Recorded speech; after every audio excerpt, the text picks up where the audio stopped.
Hi, it's Bernadette with Bernadette Coaching, and today I put together a video to take us through the awareness and learning of our three intelligence centers, our head, heart, and gut.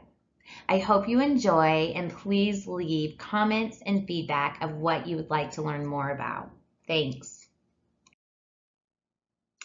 Talking about our three intelligence centers can be somewhat of a lengthy and complex conversation. But don't worry, I put together 4 tips on effectively using all three centers. We start with the first tip, which is shifting our perspective that we actually have 3 centers. Then we go into determining which of the 3 is your dominant center. And then tip number 3 is balancing that center, because too much of anything can be unhealthy and toxic. And then finally, we will share tips on exercising the underdeveloped or underutilized center. All right, so let's talk about shifting the perspective. It's understandable that this might be new to most people because in our educational system, we learn through knowledge, and it's usually coming through our mind. In the last couple decades, though, there has been an increase and enhancement of developing our emotional intelligence, which is our heart center. That includes relating more to ourselves, the truth of who we are, as well as developing empathy and relationship with others. And then our third center, which is our gut, is probably the least talked about center in our culture. However, if you've heard of trust your intuition, trust your gut, check in with your body, those are all areas of the gut intelligence and the knowing in that center. So let's dive a little bit deeper into understanding this perspective. When we look at it from a scientific perspective, neuroscientists have been studying these 3 centers for a long time. I use this picture here because it illuminates the head, the heart, and the gut. And as you can see, we have 2 billion neurons in our head, 40,000 neurons in our heart, and 500 million neurons in our gut. They're all 3 connected by what is called the superhighway of our vagus nerve. If this is too scientific for you, I totally get it.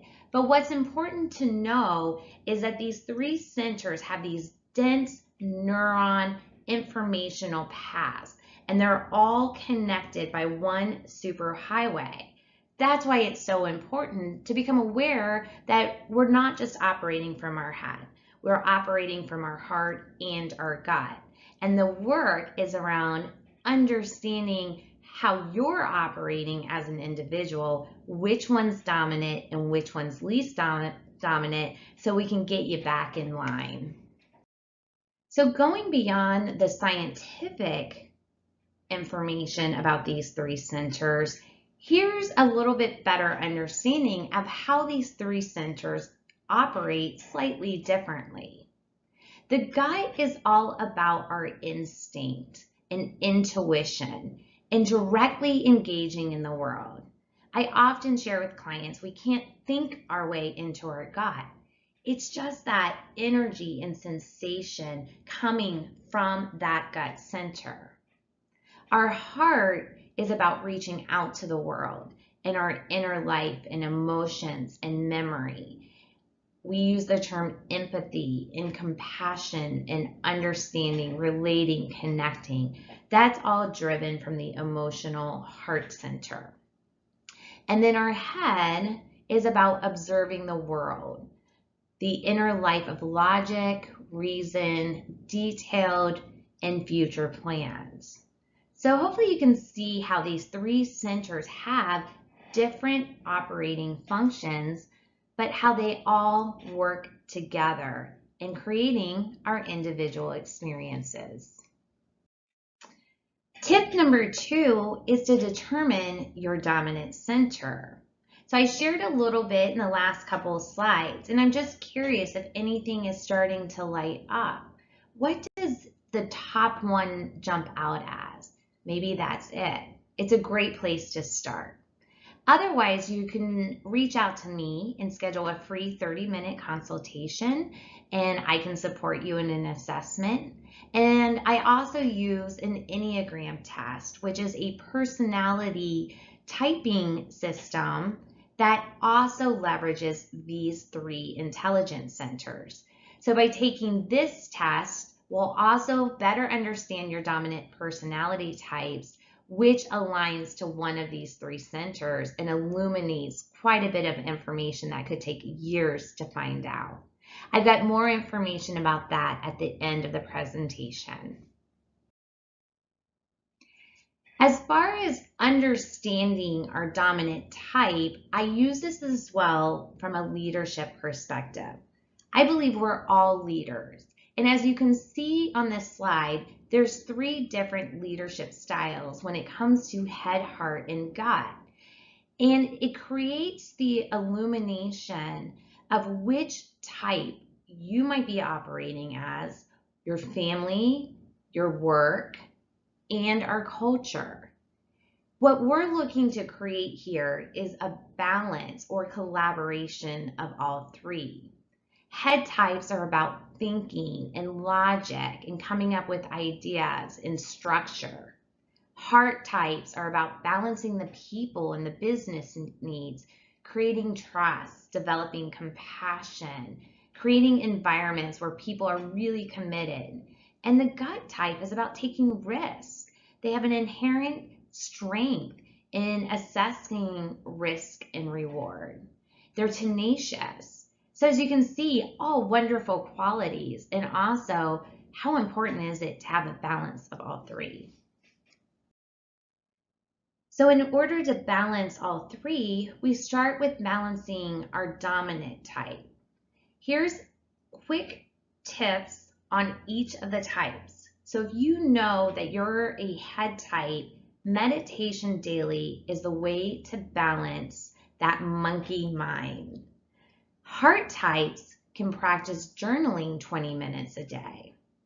And gut types can begin to develop a relationship with the body's intensity versus intimacy. So once you become aware of which is your dominant type and you develop a practice that works for you, we want to then introduce exercises to develop the least dominant type. Here are a couple examples for those 3 types as well. For the head type, if that is your least dominant style, you'll want to create organizational and structure habits. Now just notice if you might cringe to that idea. If you do, that is probably a good sign it could be your least developed style because it feels counterintuitive to how you operate. For the heart type, we suggest self-care habits. Notice again, is that an area that makes you cringe? If so, that's probably because it's your least developed and it feels counterintuitive to how you operate. And for the gut types, and really for most of my clients fall into this, it's about practicing noticing and naming sensations of the body, physical sensations, sometimes hearing or smelling or seeing things that you're not used to experiencing.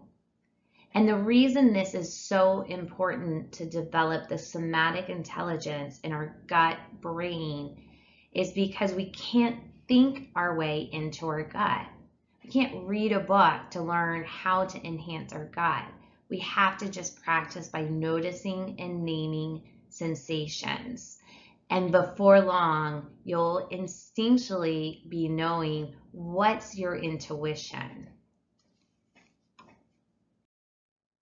So thank you so much for watching this video.